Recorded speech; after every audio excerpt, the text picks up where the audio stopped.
ඔව්. නෝඩිස් එක ලියන ආකෘතිය තමයි දැනට මේ පෙන්වන්නේ.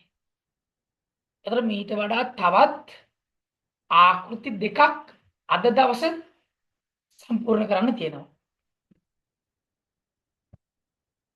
චුට්ටක් ඉන්න. හෙලෝ.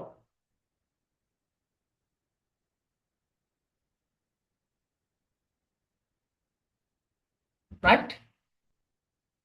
එනිසා ඉස්සෙල්ලා මේ ආකෘතිය මේ ස්ට්‍රක්චර් එක අපි ඉස්සෙල්ලා මේක අවබෝධ කරගන්න. එහෙනම් නෝඩ්ස් ලියද්දි ඉස්සෙල්ලාම ස්ට්‍රක්චර් එක මොන වුණත් viewer මොන වුණත් නෝඩ්ස් කියලා දාන්න ඕනේ පුතා. right නෝඩ්ස් කියලා සඳහන් කරන්න ඕනේ. කොහොමද සඳහන් කරන්නේ? මීට අවුරුදු 12කට 13කට කලින් නම් පුතා මේ නෝඩ්ස් කියන හෙඩ්ලයින් එක ආවේ සෙන්ටර් එකට. මැදට ආවේ. අපි තුමේගේ වයිට් බෝඩ් එක පේජ් එක කියලා. right අපේ පේජ් එක. එතකොට ඒක සෙන්ටර් එකට එන්න ඕන. මෙන්න මේ හරියට වගේ එන්න ඕන. නෝඩ්ස් කියලා. දැන් ඇවිල්ලා තියෙන කොහොමද? ඒක ආයෙත් ඇවිල්ලා පේජ් එකේ. right අපි ලියන ඡේදයට සමගාමීව ඒක මෙහාට ඇවිල්ලා. ඔන්න එහෙනම් ඒක නෝඩ්ස් කියලා ওই විදිහට කැපිටල් ලකුණෙන් ලියලා සඳහන් කරන්න ඕන. කැපිටල් සිම්පල් මතක තියාගන්න. හරි. සමහරට අපලත් පරදිනවා මේ කැපිටල් ලකුණු ලියන්න ගියාම. right හරි. දැන් ඔය ප්‍රශ්නේ අපිට 2024 පස්වෙනි ප්‍රශ්නේ අපි සාකච්ඡා කරන්නේ. ඒකේ තිබුණු කොටස මම මේ අරන් තියේ. කොතනද ගන්නද? මෙන්න මේ මුල ඉඳලා මෙතෙන්ට එනකම් මෙතනකම මෙන්න මෙතනකම හරනවා. right මම දැනට මාක් කරන්න මෙතෙන්ට පොඩි කමාවක් දාන්න තරලුණක් දාන්න. right ඔන්න ඔතනකම අරන් තියේ. මෙතන ඉඳලාම මෙතෙන්ට එනකම් මම හිතුවේ නෑ. මම මහන්සි උනේ නෑ. අප කැප උනේ නෑ. ඩග්ගාලා මොකද කරේ මම? මාතෘකාවෙන් ගත්ත වචන සෙට් එක. වචන සෙට් එක අරගෙන ඇයි මේ වචන සෙට් එක ගන්න හේතුව? ඇයි මේ වචන සෙට් එකේ මේ ඡේදය තුල තියෙනවනේ මේ නෝඩ්ස් එකෙන් කරන්න යන ප්‍රධාන දේ. තේරුණා? නෝඩ්ස් එකේ සඳහන් කරන්න ඕන ප්‍රධාන කරුණ ඒකේම තියෙනවා. අංගෙද ඒ කුට්ටියම ගත්තා. අපි නෝඩ්ස් එකේ ඉස්සෙල්ලාම ලියන්නත් ඕනේ ඕකමනේ. ඒ නිසා මම ඒක එහෙමම ගත්තා. අර මම ඒක ඒ විදිහටම ලිව්වා. right ඒකේ විදිහට ලිව්වා. ලියලා තියෙන්නේ මොකද්ද? The environmental society ඒක තමයි අපේ පාසලේ සංවිධානයේ නම. පරිසර සංවිධානය. දැන් සාමාන්‍ය පුතා අපි නම ලියනකොට නමේ වචන තුනක් තියෙනවා කියමුකෝ. අන්න මම නම් අජිත් උදය කුමාර සේනාධීර මගේ නම. හරි අජිත් උදය කුමාර සේනාධීර. අජිත් උදය කුමාර සේනාධීර. නමේ වචන කීයක් තියෙනවද? හතරක් තියෙනවා. ඒ වචන හතරෙම ආරම්භක අකුර මොකද වෙන්න ඕන? කැපිටල් වෙන්න ඕනේ. අජිත් කියද්දී ඒ අකුර කැපිටල්, උදය කියද්දී යු අකුර කැපිටල්, කුමාර කියද්දී කේ අකුර කැපිටල්, සේනාධීර කියද්දී එස් අකුර කැපිටල්. නමේ වචන පහක් තියෙනවා නම් ඒ වචන පහේම මූල අකුර මොකද වෙන්න ඕන? කැපිටල් වෙන්න ඕන නමක ගමක. ගමක සංවිධානයේ නමක් කිව්වත් එච්චරයි. එහෙනම් මේක සංවිධානයේ නමක් තමයි. මෙතනට එනකම්. පළවෙනි වචනේ කැපිටල්, දෙවෙනි වචනේ මූල අකුර කැපිටල්, තුන්වෙනි වචනේ මූල අකුර කැපිටල්. ඔන්න සිස්ටම්. ඔයාලා ලකුණු අඩු කරන්න පුතා නැත්තම්. right? මතක තියාගන්න. තමන්ගේ නමට වචන කීයක් තියෙනවද? ඒ නම ලියද්දී සෑම වචනයක මූල අකුර මොකද වෙන්න ඕනේ? කැපිටල් වෙන්න ඕනේ. අන්නේ සිස්ටම් එක තමයි මොකද්ද? මෙතන අනුගමනය කරලා තියෙන්නේ. මේක සිම්පල් වුණා නම් චකබඩාස්. මේක සිම්පල් වුණා නම් මේක සිම්පල් වුණා නම් බඩ. ලියලා තියෙන අකුරු ටික හරිය ව්‍යාකරණ කුල හරිය. ලකුණු පහක් දෙන්න තැන දෙන්න දෙකමාරයි. ඔව්.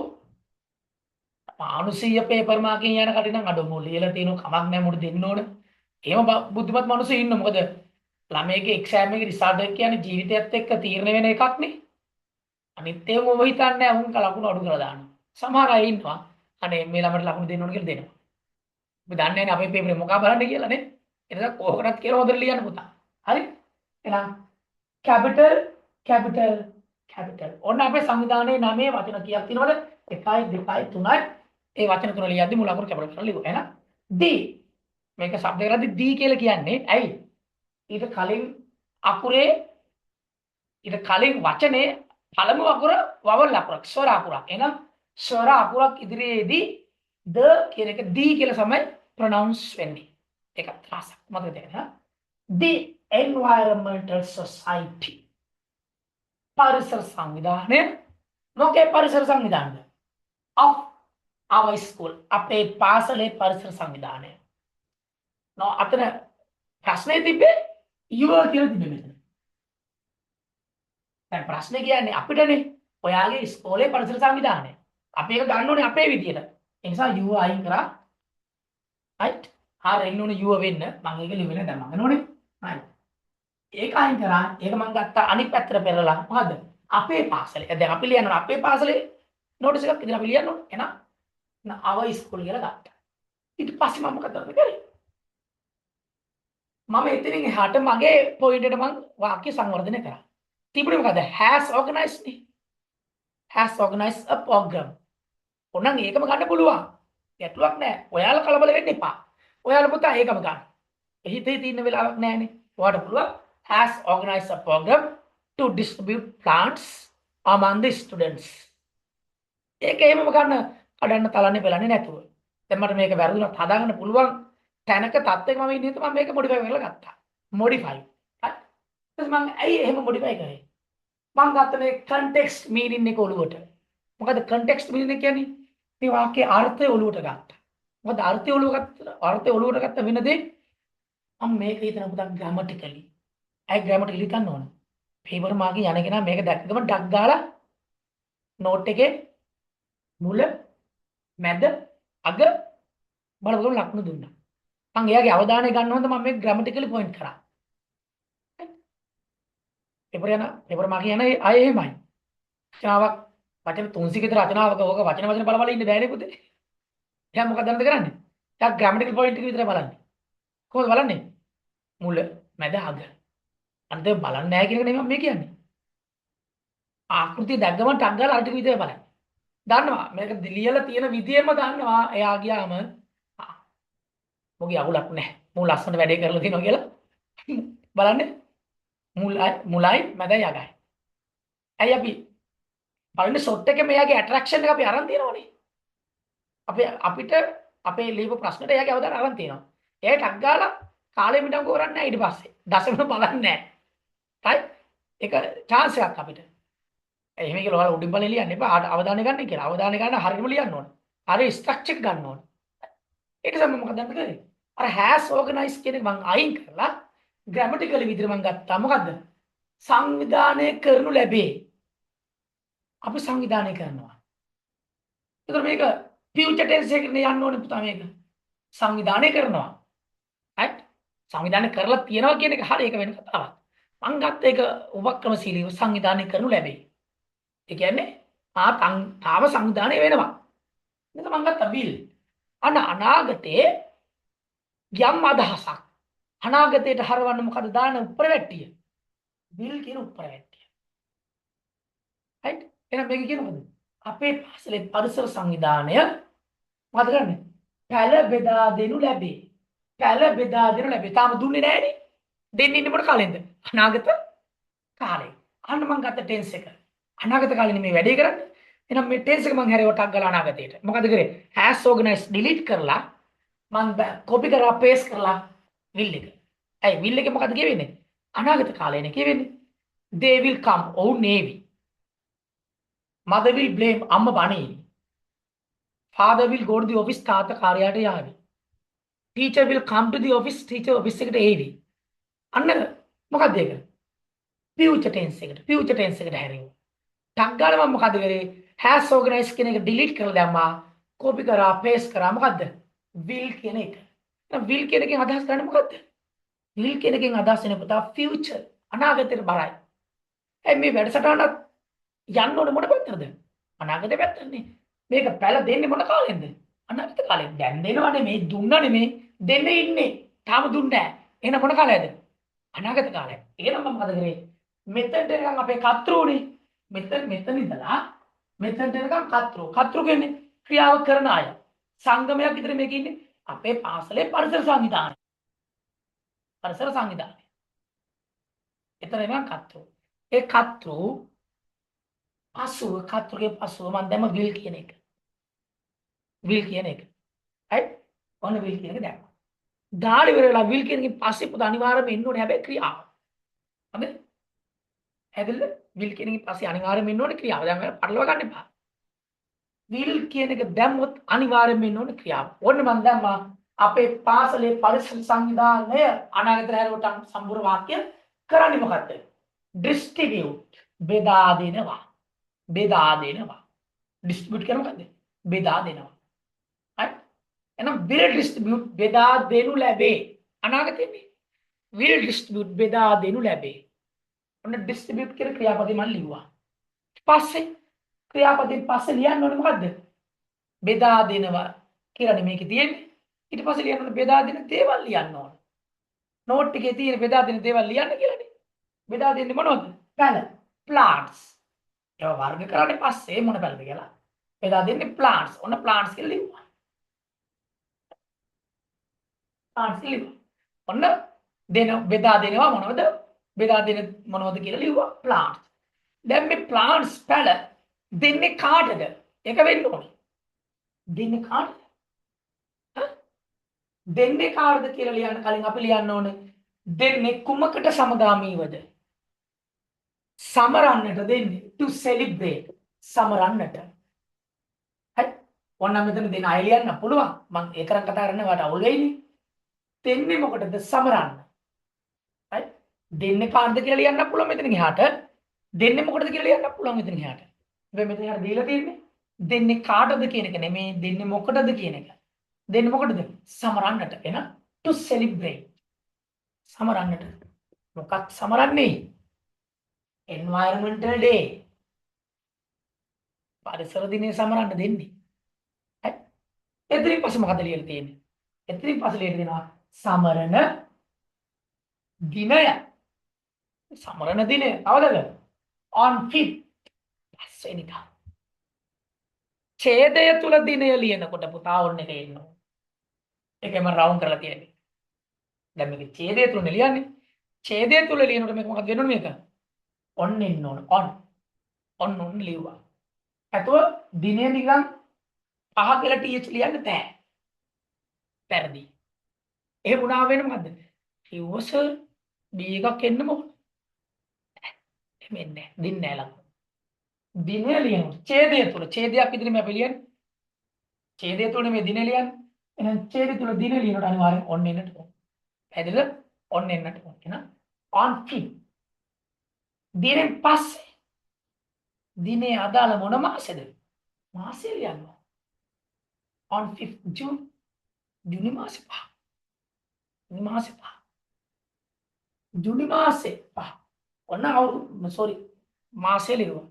මාසෙ ලියුවා. අනිවාර්යයෙන්ම ලියන්න මේක මොන අවුරුද්දේ මාසද කියලා ලියන්න. එහෙනම් 2026 2026 ඔන්න දිනේ ලිව්වම මාසය ලිව්වම පස්සේ ඉංග්‍රීසියෙන් ලියන්න ඕනේ. දැන් දිනේ ලියන්න බෑ. දිනේ ලියන්නේ එහෙමයි. ඉංග්‍රීසි වලින් දිනේ ලියන්නේ එහෙමයි. නිකන් දිනේ විතරක් ලියන්නේ නැහැ මේ ටික නේද? දිනේ ලිව්වොත් මාසයෙන් පස්සේ අවුරුදු. ඔන්න මම ඒක ලිව්වා. අපිට සඳහන් කරලා තියෙනවා දිනේ ලියන්න කියලා. ඔන්න මම දිනේ වෙද්ද නේද දිනේ හොඳේ. අවුරුද්ද ලියලා අවුරුද්දයි මාසය ලියන්න කියලා තිබුණේ නැහැ.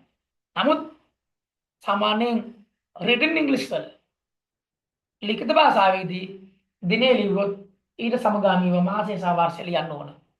හොඳේ? ඒක මතක තියාගන්න. ඊළඟට දිනේ ලිව්වාම වෙලාව ලිව්වා. ඒකට අල්ලලා මම ලිව්වේ. වෙලාව ලියනකොට පුතා ඡේදය තුල. ඡේදයට වෙලාව අන්තර්ගත කරනකොට ඇට් එකේ ඉන්න ඕන. ඡේදයට දිනය අන්තර්ගත කරනකොට ඔන්න එකේ ඉන්න ඕන. ඡේදයට වෙලාව 9යිනේ. වෙලාව අන්තර්ගත කරන ඇට් කියන නිපාතේ එන්නේ. හොඳට මතක තියාගන්න මේක. ඇයි ඇට් කියන නිපාතේ එන්නේ? නිශ්චිත වෙලාවක් නේ අපි නෝටිස් කරලා දාන්නේ. නිශ්චිත වෙලාවක් නම් ඒක නිශ්චිතයි කියලා තහවුරු කරන්නේ ඇට් එකේ. 9ට at 9 pm at 9 am ඔන්න at කියනවා දැම්මා. දාලා වෙලාව ලියුවා.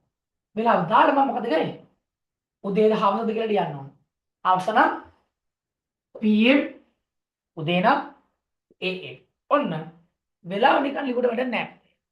උදේද හවසද කියලා සඳහන් කරන්න ඕන. අකුරු දෙකෙන් ඒක සඳහන් කරන්න තියෙනවා. හොඳේ. උදේ නම් am හවස නම් pm.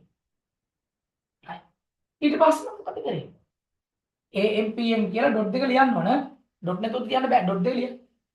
මේක මේ නැවතීමේ ලකුණක් නෙමෙයි. right? ඊට පස්සේ ස්ථානය ලියන්න ඕන. මොකද්ද? ස්ථාන. දැන් කොහෙද මේ පැල බෙදා දෙන තැන? ඕනනම් ස්කූල් මේන් හෝල් ගන්න. නැත්තම් පන්සලක ලියන්න. වඩා හොඳයි. ඉස්කෝලේ පාල ගත්තා පස්සේ නේ. එහෙනම් in the school main hall. In the school main hall. ඔයාලට ඕන අපුතා මෙතන in කියන එක නැතුව at කියන එක ලියන්න පුළුවන් ගැටලුවක් නැහැ. at කියන එක ලියුවාම at the school main hall පාසලේ ප්‍රධාන ශාලාවේදී දී අර්ථ තමයි at එකේ. in කියන එක ලියුවාම in the school main hall පාසලේ ප්‍රධාන ශාලාව තුල. වඩා හොඳයි මොකද්ද? at එක දානවා නම්. දැන් මම ලියවලා තියෙන in එකනේ. in ගලියුව කියලා වැරදි නෑ. හොඳේ. ඔයාලා ලියද්දී at the school main hall කියලා ලියන්න. ඒක වඩා හොඳයි. right? in the school main hall කියලා මතක් වුණොත් ඒක ලියන්න. ඒක මතක් වෙන්නේ නැත්නම් at මතක් වුණා at ලියන්න දෙකම ලියන්න. කියන්නේ at එකයි in එකයි දෙකම ලියනවා දෙකේ එකක් ලියන්න. වඩා හොඳයි මොකද at කියලා ලියවනවා නම්. right? මොන මම ලියලා තියෙන්නේ in the school main hall නේ. හැබැයි ස්ථානේ ලියද්දී at එක හරි in එක හරි දාන්න කියලා තමයි මම මේ කියන්නේ. නැතෝ in the school main hall කියලා ලියුවට දෙන්නේ නැහැ ළම. එච්චරයි. අන්න දිනේ ලියුවා. වෙලාව ලියුවා. ස්ථානේ ලියුවා. හරිනේ? ස්කූල් මේන් හෝල්. එතන නැවතින් මේ ලකුණ ඉච්චරයි. ඊට පස්සේ අපිට මේ නෝටිස් එක මොකද කියලා තියෙන්නේ. ආරාධනා කරන්න කියලා තියෙනවා මේ වැඩේට කට්ටියට. අපි කාටද මේ වැඩේට ආරාධනා කරන්න ඕනේ? පැල දෙන්නේ කාටද? ඉස්කෝලේ ළමයිට. එහෙනම් all students සියලුම පාසල් ළමයින්ට. කොහොමද සියලුම පාසල් ළමයින් කියන්නේ? all students සියලුම පාසල් ළමයින් are invited passive form ed තියෙනවා. invite කියන්නේ ආරාධනා කරනවා. දැන් ඇනිස් සමග ක්‍රියාපදයේ මේ ඇවිල්ලා තියෙන කීන අවස්ථාවද? අංක 3 දැම්මේ. ක්‍රියාපදයේ තුන්වෙනි අවස්ථාවේ ඇවිල්ලා තියෙන්නේ. ඇනිස් සමග ක්‍රියාපදයේ තුන්වෙනි අවස්ථාව දාන්නේ passive form වලින්. ඇනිස් සමග ක්‍රියාපදයේ තුන්වෙනි අවස්ථාව දාන්නේ passive form. passive form කියන්නේ කර්මකාරක වාක්‍ය. passive voice කර්මකාරක වාක්‍ය. active voice කර්තෘකාරක වාක්‍ය. මේක කර්මකාරක වාක්‍යයක් විතර හඳුනගන්නේ කොහොමද? ආරාධනා කරන්නේ කාටද? පරිසර සංවිධානය විසින් ආරාධනා කරනවා පාසල් ළමුන්ට. ආරාධනා කරන්නේ පරිසර සංවිධානය. ආරාධනාව ලබන්නේ ළමුන්. එහෙනම් ළමුන් කර්මකාරකයි. අපේ ආරාධනාව ලැබෙන්නේ කාටද? පාසල් ළමුන්ට. එහෙනම් පාසල් ළමුන්ට තමයි ආරාධනාව ලැබෙන්නේ. ඒක තමයි මේ ලියන්නේ. all students are. students කියන single plural නිසා එතනට නැත්තම් is ගන්නෙ. මේක කර්මයක්. ඇයි? පරිසර සංවිධානය විසින් ආරාධනා කරන පාසල් ළමුන්ට. අපේ ආරාධනාව ලැබෙන්නේ කාටද? පාසල් ළමුන්ට.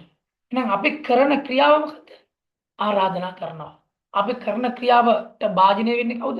පාසල් ළමුන්. එහෙනම් පාසල් ළමුන් මොන කාර්යයද? කර්මයට භාජනය වෙන දේ කර්මකාරක. එහෙනම් පාසල් ළමුන් තමයි කර්මයට භාජනය වෙන්නේ. පාසල් ළමුන් කර්මකාරකයි. එහෙනම් කර්මය මුලින් ලියනවා. all students. passive form ලියද්දී කර්මය මුලින් ලියන්නේ හොඳේ.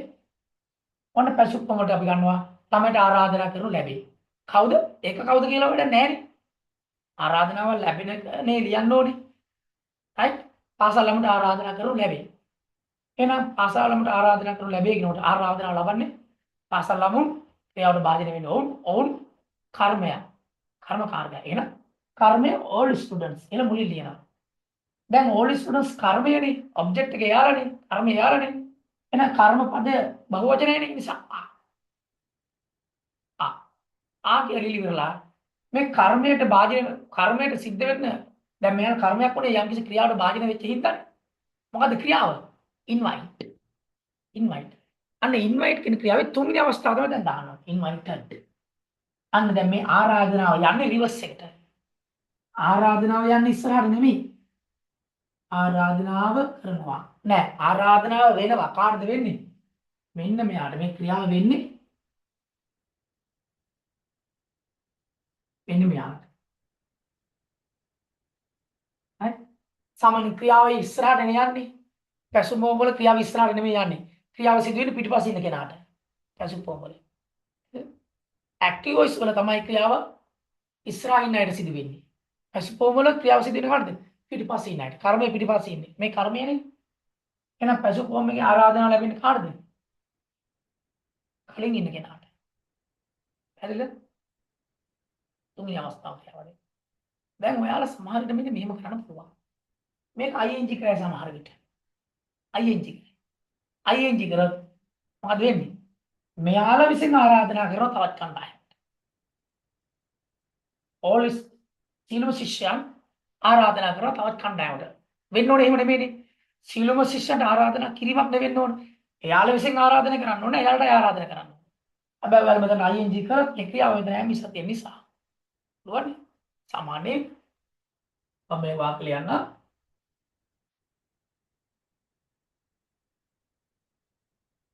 Malis inviting.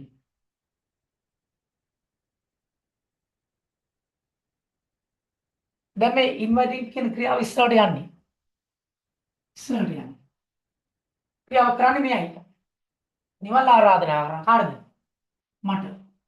නැත්නම් ඔයාට අපිට. නිවල් is inviting us.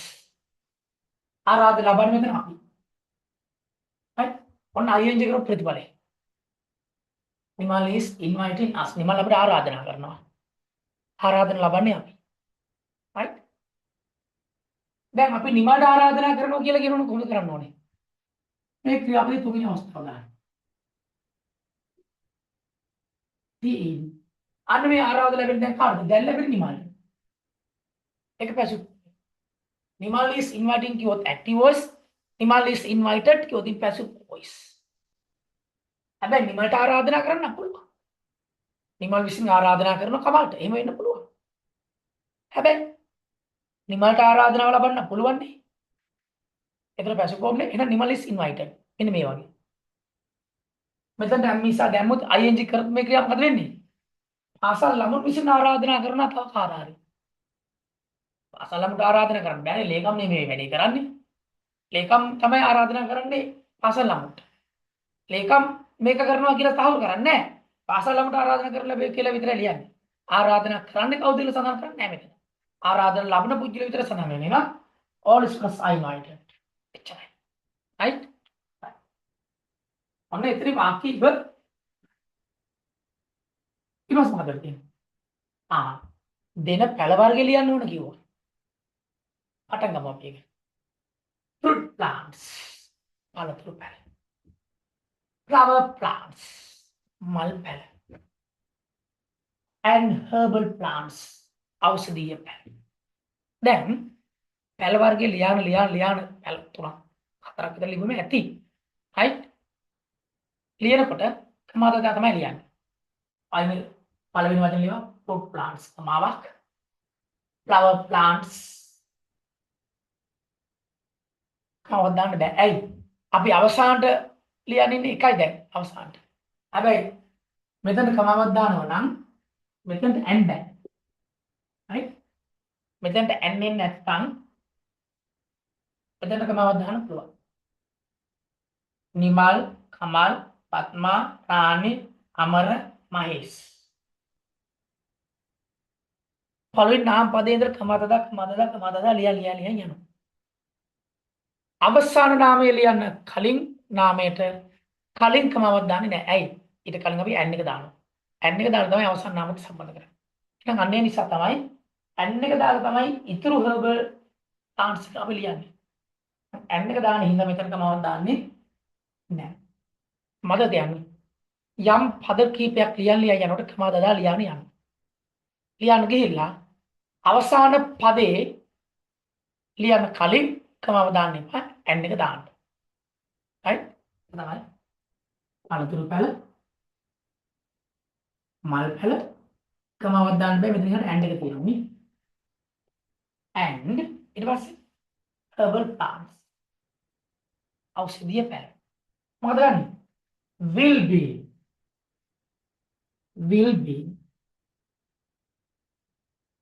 will be distributed.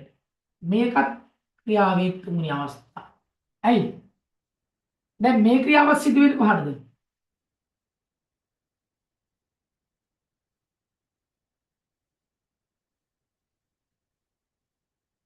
මේ ක්‍රියාව සිදු වෙන රිවර්ස් එකට. බෙදා දෙනවා will be. ඊරින් ක්‍රියාවේ තුන්වෙනි අවස්ථාව. ඇයි ක්‍රියාව ආපස්සට සිදු වෙන්නේ? දෙන්නේ පැලනේ. පැල දෙන්නේ මොනවද? පැල කර්මයක්. මෙන්න අපට මෙන්න මේක පැලේ ගම මම දෙනවා කියන ක්‍රියාවට වාදිර වෙන්නේ මොකද්ද මේක? එහෙනම් මේක කර්මයක්. මේක පැලයක්. පැලයක් නෙමෙයි කර්මයක්. නම් කර්මයේ මුලින් ලියලා තියෙන්නේ අපි නේ. fruit plants, අලතුරු පැල, flower plants, මල් පැල, and herbal plants, ඖෂධීය පැල will be distributed. මෙතන B ආවේ නැත්තම් පුතා. B ආවේ නැත්තම් යන්නේ ක්‍රියාව ඉස්සරහට. ක්‍රියාව ඉස්සරහට. B ආවේ නැත්තම්. right? B ආවේ නැත්තම් මේ ක්‍රියාව යන්නේ ඉස්සරහට. හැබැයි ක්‍රියාවේ තුන්වෙනි අවස්ථාව නෙමෙයි තියෙනවනේ.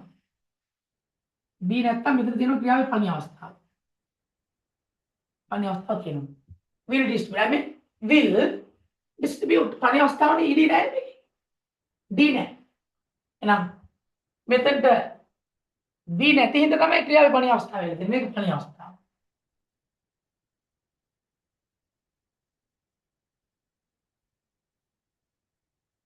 verb එක පළවෙනි අවස්ථාව. will එකත් එක්ක එන්නේ ක්‍රියාවේ පළවෙනි අවස්ථාව. හැබැයි මෙතන B එක තිබුණා නම් මෙතනට D දාන්න වෙනවාමයි. පැසු කොමර විදියට. ඔතන එතනට B දාන්න බෑ. will එක විතරයි තියන්න පුළුවන්. එහෙනම් will එක විතරක් එනකොට එන්නේ ක්‍රියාවේ එන්නේ ක්‍රියාවේ පළවෙනි අවස්ථාව. දැන් මෙතනට මොකක්ද වෙලා තියෙන්නේ? මෙතන පුතා අපි B එක දාලා තිබුණනේ. B එක දාලා තියෙනවා. එහෙනම් ක්‍රියාව ලියනවා නම් ලියනවා කීවෙනි අවස්ථාවේද? තුන්වෙනි අවස්ථාවේ. තුන්වෙනි අවස්ථාව ලියනවා. නම් ක්‍රියාවේ තුන්වෙනි අවස්ථාව කියන්නේ past participle අවස්ථාව. right? එහෙනම් E තියෙනවා නම් D ධම්මා. D ධම්මක ක්‍රියාවේ තුන්වෙනි අවස්ථාව හදන්න පුළුවන්. ක්‍රියාවේ අවසානයේ E තියෙනවා නම් D ධම්මක තුන්වෙනි අවස්ථාව හදාන්න ඔටෝමැටිකලි හදාන්න පුළුවන්. එහෙනම් distributed B තියෙනින්ද. එහෙනම් දැන් මොකද වෙන්නේ? දැන් ක්‍රියාව ඉස්සරහට යන්නේ නැහැ නේ. B තියෙනවනේ. B ධම්ම ක්‍රියාවේ තුන්වෙනි අවස්ථාවේ එන්නේ. එහෙනම් දැන් ක්‍රියාව එන්නේ කාටද? බෙදා අඳුර ලැබෙයි. මොනවද බෙදා දෙන්නේ? මෙන්න මේවා. herbal plants ඊට පස්සේ flower plants, fruits plants. ඒවා තමයි බෙදා දෙන්නේ. ක්‍රියාව සිදු වෙන්නේ පිටිපස්සේ ඉන්න අයට. පැසු ෆෝම් වල. මේකත් පැසු ෆෝම් එකක්. right? හරි. පැසු ෆෝම් එක නිසා තමයි හරි. ක්‍රියාවේ තුන්වෙනි අවස්ථාව දාලා තියෙනවා. එහෙනම් එතන එච්චරයි. දැන් අපේ නෝටිස් එකේ ප්‍රධාන කරුණු අපි ලියුවනේ. නෝටිස් එකේ ප්‍රධාන කරුණු ටික මොනවද ලියුවේ? දිනය ලියුවා. මාසික ලියුවා. sorry මාසික උන්නේ දිනය ලියන්න තිබුණා. වෙලාව ලියන්න තිබුණා. ස්ථානය ලියන්න තිබුණා. ආරාධනා කරන්න තිබුණා. ආරාධනා කරා දෙන දේ ලියන්න තිබ්බා. දෙන්නේ මොනවද? පැල කියලා මුලින් සඳහන් කරා. පැල මොනවද කියලා මම highlight කරා. මල් පැල, ඖෂධ පැල තමුණද? මල් පැල, ඖෂධ පැල, flower plants, herbal plants, මතක නැහැ. දැන් මේ පැත්තේ තියෙනකොට බලන්න හිතෙන්නේ නැහැ. මතක කරන් බලන්න.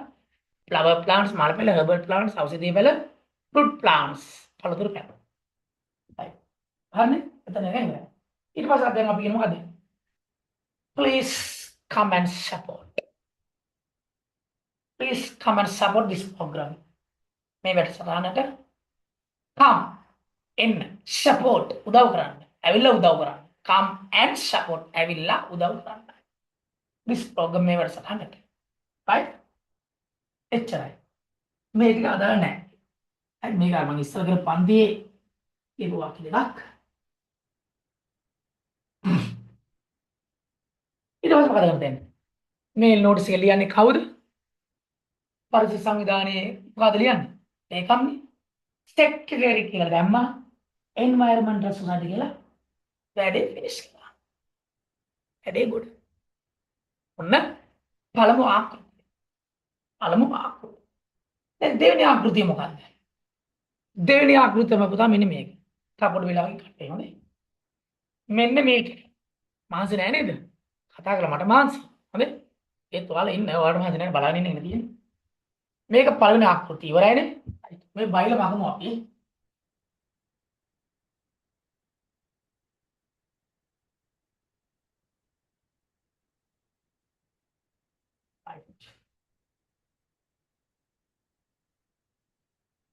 ඔන්න පළමු ආකෘතිය.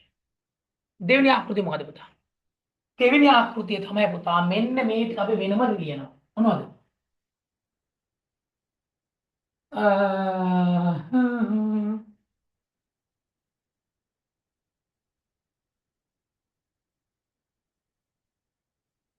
මෙන්න මේ වාක්‍යයේ තියෙන සීලම සිද්ධාන්ත ටික වෙනම ලියනවා.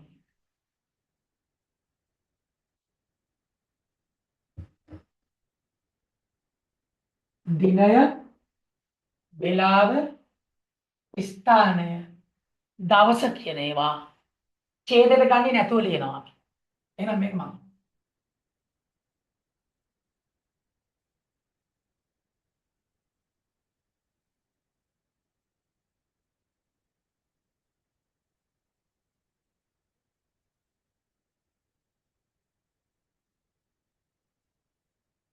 right අපි මේව මකලා අපි මේව වෙන වෙනම separate කරලා ලියනවා. separate කරලා ලියද්දි මොකද දන්නවද ගන්නේ? මෙන්න මෙතනින් පටන් ගන්නවා. අහකට හොඳේ. date, day, time, venue. date, day, time, venue. එහෙම ලියනවා. දැන් මෙතන ලියන්න ඉඩ නැති හින්දා මම ඔය පළමු අකුරු විතරයි ලියුවේ. right? date, day, time, venue. date, day, time, venue. ඒකට උත්තර ලියනවා. date එක මොකද්ද?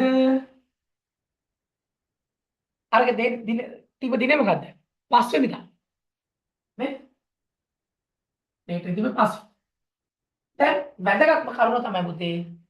මෙන්න මේම day time venue වෙනම ලියද්දී අපි අර නිපාත දාන්නේ නැහැ. on කියන එක දාන්නේ නැහැ. at කියන එක දාන්නේ නැහැ. ඒව දාන්නේ නැහැ. හොඳේ? දැන් අපි වෙලාව ලියද්දී at 9 am කියලානේ දැම්මේ. මේකේ එහෙම ඕනේ නැහැ. කෙලින්ම වෙලාව විතරයි. 9 am එච්චරයි. right? ඉස්සලාම තියෙන හැබැයි date එක හොඳේ?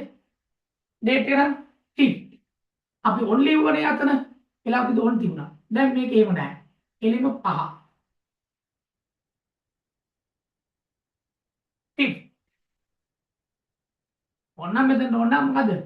ජූන් කියලා ලියන්න පුළුවන් නේද? ජූන් 2026 එච්චරයි. එහෙම ලියන්න පුළුවන්. මෙතන ඕන නැහැ. date. හරි day හරි. මෙතන ලියන්න පුළුවන්. දෙකම d නේ. right? ඕන day ලියනවා. දැන් වල පටලැවෙන්නේ මෙතන day කියනකොටම මුලට එන්නේ දෙකම d හින්දානේ. සාමාන්‍යයෙන් අපිට කියවෙන විදිහටම ඉස්සල වෙන්නේ date day එතකොට date කියන්නේ දිනය, day කියන්නේ දවස.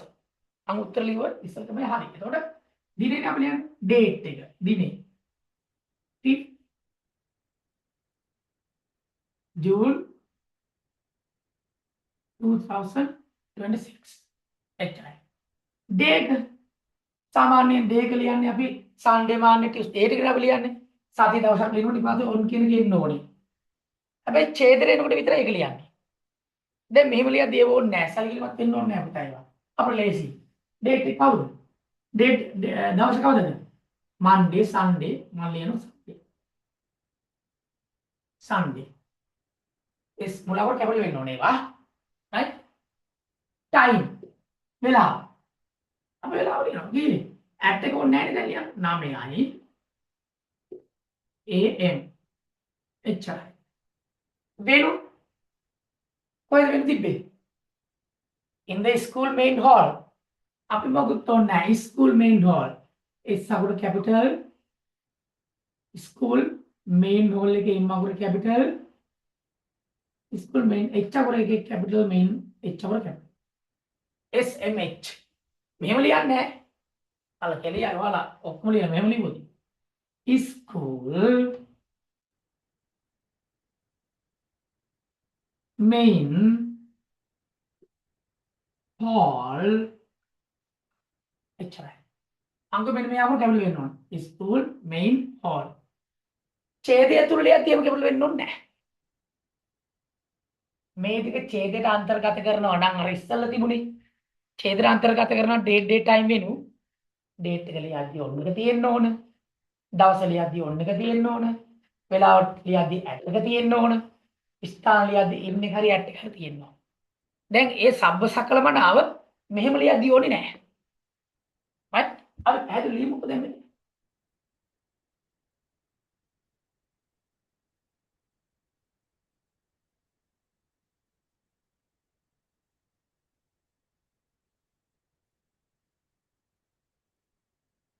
මෙතන තමයි ලියන්නේ. ඒ කියන්නේ මෙතන තමයි කියන්නේ 34 නෙමෙයි අහලට. මෙතන day time day. එතන තමයි ලියන්නේ. ඒක ලියන්නේ මෙන්න මෙහෙමයි. day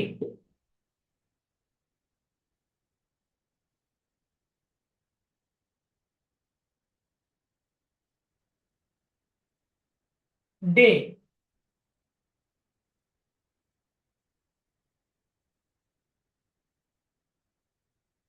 time